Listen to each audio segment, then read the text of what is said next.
Musa ini bukan tongkat sembarangan. Bahkan tongkat ini Allah sebutkan di dalam Al-Quran. Dikatakan, wa ma biyaminika ya Musa. Apa yang ada di tangan kananmu ya Musa? Qala hiya asoya. Ini tongkatku ya Allah, kata Nabi Musa. Jadi Allah sebut di dalam Al-Quran, dialog antara Allah dengan Nabi Musa menceritakan tongkatnya Nabi Musa, asoya. Bahasa Arabnya aso, jamaknya isiyun, pluralnya isiyun. Di tongkatnya Nabi Musa di situ ada tulisan berupa nasihat. Tulisan yang pertama, ada 4 tulisan. Yang pertama bertuliskan, al-alim alladhi lam ya'mal bi'ilmihi fahuwa wa iblisu sawa'un. Orang yang berilmu tapi tidak mengamalkan ilmunya, maka dia dan iblis sama, sawa'un.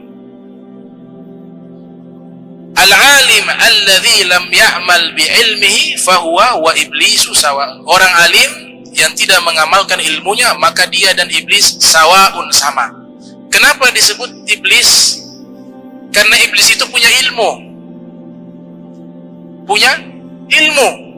Imam Ghazali ceritakan dalam kitab Mukasyafatil Qulub Al-Muqarrab ila Hadrati Allamil Ghuyub, yang lahir 450 Hijriah, meninggal 505 Hijriah, menceritakan iblis punya gelar itu banyak. Ada Al-Abid, Al-Wara, Ad-Daki, Al-Alim. Iblis gelarnya ahli ibadah, paling bertakwa, paling waro, paling zuhud, paling alim. Itu gelarnya iblis. Tapi tidak mengamalkan ilmunya. Ilmu apa? Ilmu hati. Kalau ilmu lahiriah dia amalkan, ilmu fikih dia amalkan. Bukankah dia disebutkan di dalam kitab Bidayah wan Nihayah, Al-Bidayah wan Nihayah, tidak ada satu tempat di bumi melainkan sudah ada bekas sujudnya iblis kepada Allah. Berarti ilmu fikihnya ada. Tapi ilmu yang dimaksud di dalam nasihat tersebut, ilmu hatinya tidak ada. Kenapa? Punya sifat sombong. Oleh sebab itu Abu Hasan As-Sazili rahimahullah, beliau mengatakan, man lam yatagalga fi ilmina hadha mata musirran 'alal kabair wa huwa la yashur. Orang yang tidak mau mempelajari ilmu tentang masalah hati dikhawatirkan nanti meninggal dunia dia membawa dosa besar, tapi dia tidak sadar membawa dosa. Iblis punya ilmu fikih, ilmu ibadah, tapi dia lupa ada ilmu yang lebih penting, ilmu hati. Wa iz qala rabbuka lil malaikati isjudu li adama fasajadu illa iblis aba wastakbara wa kana minal kafirin. Ketika Allah Ta'ala mengatakan kepada malaikat sujud penghormatan kepada Nabi Adam, kenapa malaikat ditugaskan sujud kepada Nabi Adam? Iblis juga diperintahkan sujud kepada Nabi Adam. Alasannya yang pertama, sebagai bentuk penghormatan kepada orang yang berilmu. Karena sebelum ada perintah tersebut, Allah mengajarkan kepada Nabi Adam ilmu. Wa 'allama Adamal asma'a kullaha.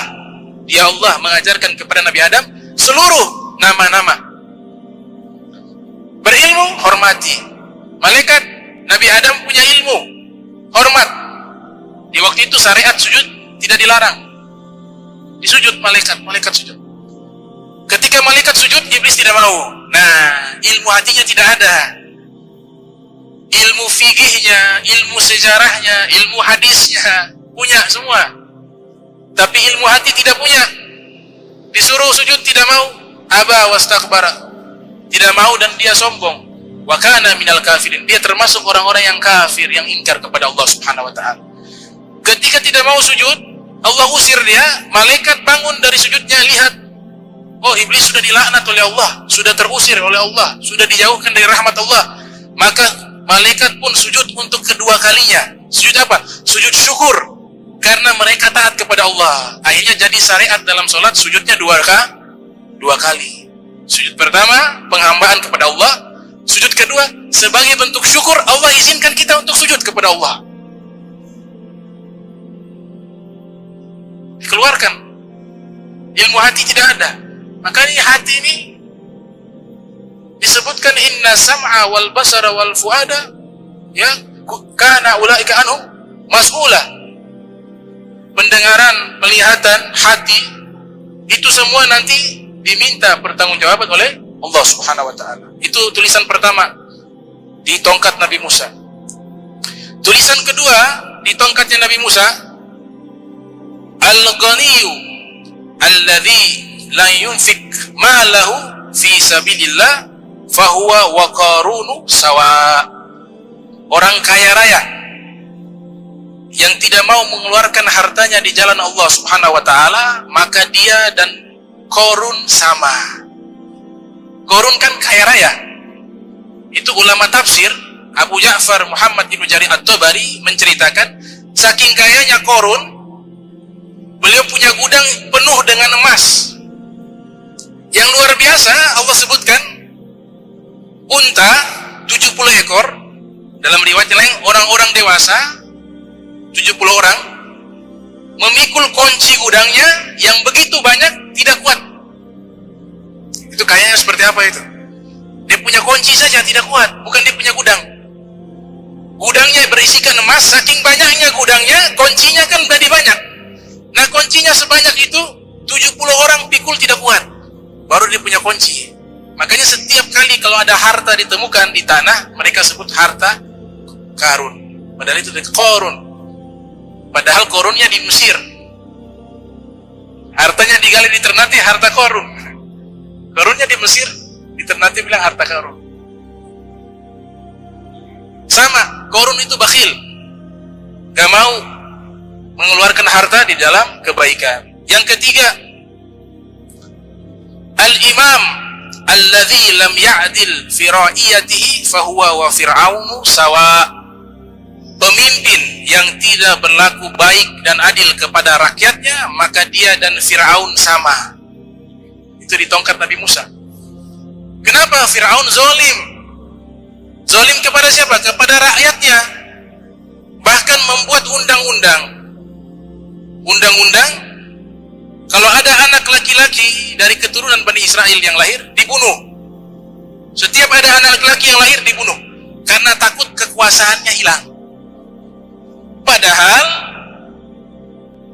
tanpa dengan undang-undang sekalipun, kekuasaan itu siapapun dia akan mati, akan hilang. Kekuasaan yang abadi itu hanya dari Allah Subhanahu wa ta'ala.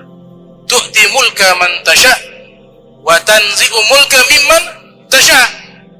Dia berikan kerajaan kepada siapapun yang Allah kehendaki, dan Allah bisa mencabut dengan begitu cepat kepada siapapun yang Ia kehendaki. Ini negeri transit. Dunia ini transit sementara. Jangan terlalu buat sibuk pikiran dan hati terhadap dunia. Walaupun ini keadaan apapun. Orang sibuk dengan politik, jangan kita sibukkan. Doakan saja. Mereka lagi mengejar hal yang begitu hina. Imam Ali mengatakan dunia itu seperti bangkai anjing. Imam Ali mengatakan dunia itu seperti bangkai anjing yang saling bunuh untuk mengejar kekuasaan, sama seperti orang yang mengejar bangkai anjing. Sudah berhasil saling bunuh, dapatnya bangkai. Sudah bangkai, najis lagi anjing. Artinya apa? Imam Ali mengatakan dunia ini harganya murah, tidak ada harga. Negeri yang ada di alam jagat raya ini semuanya kecil, tapi negeri yang agung itu adalah setelah matinya kita, akhirat. Itu yang harus kita sibukkan. Kerjakan yang lebih mulia, tinggalkan yang sia-sia. Akhirat itu lebih mahal. Surganya Allah itu lebih mahal, lebih baik, lebih indah, lebih menyenangkan. Ridhonya Allah lebih mahal daripada ridhonya siapapun makhluk yang ada di dunia ini. Kebersamaan dengan Nabi Muhammad SAW adalah sesuatu yang paling mahal, yang paling mulia, yang paling agung. Sibukkan diri kita bagaimana setiap hari agar kita makin dekat kepada Allah, makin dekat dengan Nabi Muhammad SAW. Itu sibuknya. Karena orang-orang yang sibuk dengan dunia juga tidak sibuk dengan urusan agama. Kenapa orang-orang agama disuruh sibuk untuk mengurus urusan dunia?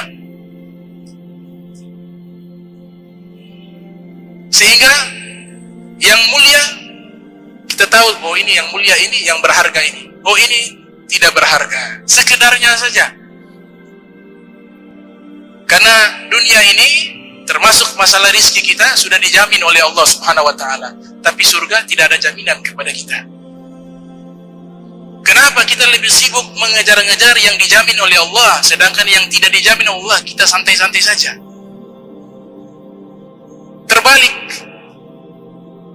Itu yang ketiga. Yang keempat, al-faqiru lam yuti'illah subhanahu wa ta'ala fahuwa wa kalbu sawa. Orang yang hidupnya sudah susah di dunia, kemudian maksiat kepada Allah. Hidupnya sudah susah di dunia, tapi tidak mau taat kepada Allah, maka dia dan anjing sama. Itu di tulisan tongkatnya Nabi Musa. Kau sudah susah di dunia, harusnya kau lebih taat. Kenapa? Sudah rasakan susah di dunia, nanti meninggal lebih susah lagi. Kesusahan di dunia, nanti ketika sudah meninggal, itu semua lenyap. Imam Haddad mengatakan, dunia dipermalukan oleh kematian. Sebanyak-banyaknya masalah di dunia, dia akan hilang dengan kematian. Tapi masalah yang sesungguhnya bukan di dunia. Masalah yang sesungguhnya setelah wafatnya kita. Apakah kita pernah memikirkan di dalam kuburan kita, bagaimana kita sendirian di sana?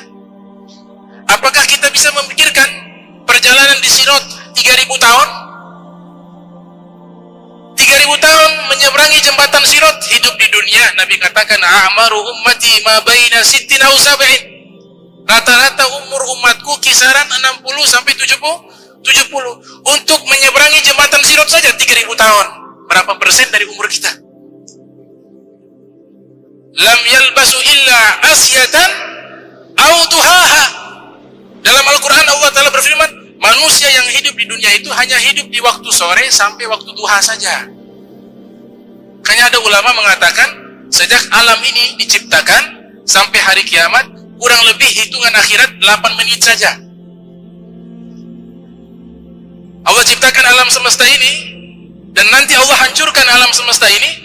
Itu ukuran akhirat, waktu akhirat, itu hanya 8 menit.